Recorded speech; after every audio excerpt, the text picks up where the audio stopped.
ပထမအဆုံးရုပ်ရှင်ဇာတ်ကားကြီးပေါ့နော်အချစ်ဦးဆိုတဲ့ကောင်6ခါသွားကြည့်ကိုကမားလေးတော်တော်လေးနားလည်မှုရှိရဲ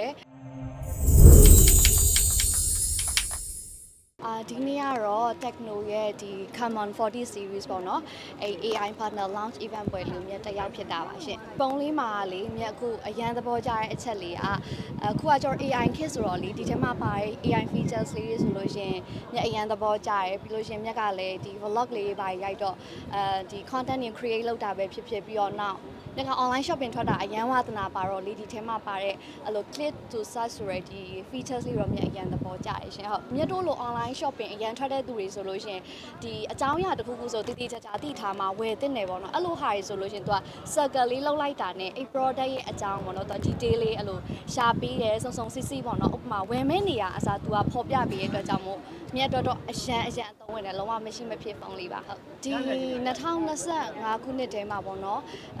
မြတ်လုံးမဲ့မြို့ဟိုလာကန်လန်နဲ့ project လေးအရှိနှစ်တွေတက်တော်တော်များရယ်ပေါ့နော်အားလေးတွေပြိသက်တွေကိုချပြပါမယ်လို့တကယ်ထွက်လာမှပဲမြတ်အကုန်လုံးအသိပေးပါမယ်ရှင်ဟုတ်မြတ်ထက်စားလို့ရှင်မြတ်ကလေးလေးတွေကိုလည်းချစ်ပေးကြရပေါ့နော်ပြိသက်တွေကအကြောင်းမလို့ထင်ပါတယ်အကြောင်းမြတ်တို့မိသားစု vlog လေးဆိုလူတွေကပို့ပြီးတော့ချစ်ပေးကြရပေါ့နော်မြတ်တယောက်တည်းတက်စားလို့ရှင်မြတ်ကိုလည်းချစ်ပေးရဲ့မြတ်ကလေးလေးလည်းချစ်ပေးရဲ့အတွက်ကြောင့်ကျေးဇူးတင်ပါတယ်ဟုတ်မြတ်ကိုပဲစိတ်မရှိရကလေးနှစ်ယောက်နဲ့ကိုကဝိုင်းနေတာအဲ့လို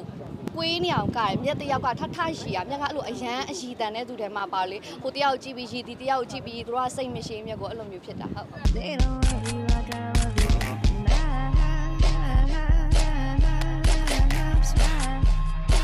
အဲ့ကလေးနှစ်ယောက်ကလေသူများကြီးထင်မြက်တင်ပေးထားရလို့ထင်မှာတကယ်တော့အဲ့ကလေးနှစ်ယောက်ကမြက်ဘာဆိုဘာမှမတင်ထားသူ့ဘာသူတို့အဲ့လို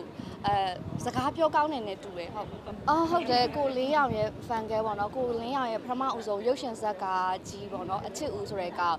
6ခါသွားကြည့်မြက်အချိန်မှာတက်ကတူတက်နေတဲ့အချိန်မြက်ရဲ့တချင်းလေးတပုတ်ထွက်ထားရှိရယ်ကိုလင်းအောင်ပဲသူပဲချိတ်ဆက်ပြီးခေါ်ပေးရတော်တော်ကြိုက်ရတဲ့ fan girl ပေါ့နော်ဟဲ့နေမမီလာတယ်ငါတို့6ခေါက်တကြည့်ရလေးအေးမမီကန်းလန့်တော့ရိုက်မှာပေါ့ဒါမဲ့ယူနေမယ်နဲ့တွေ့မြက်ကတော့အဲ့ချိန်မှာတော့မုတ်တွေမကတ်ပဲနဲ့လေကြောင်တော့ကြောင်နေမယ်လို့ထင်တာပဲဟုတ်ကိုကမားလေးတော်တော်လေးနားလည်မှုရှိရဲအဲ့လိုမြန် idol တွေကိုကြိုက်တာပဲဖြစ်အခု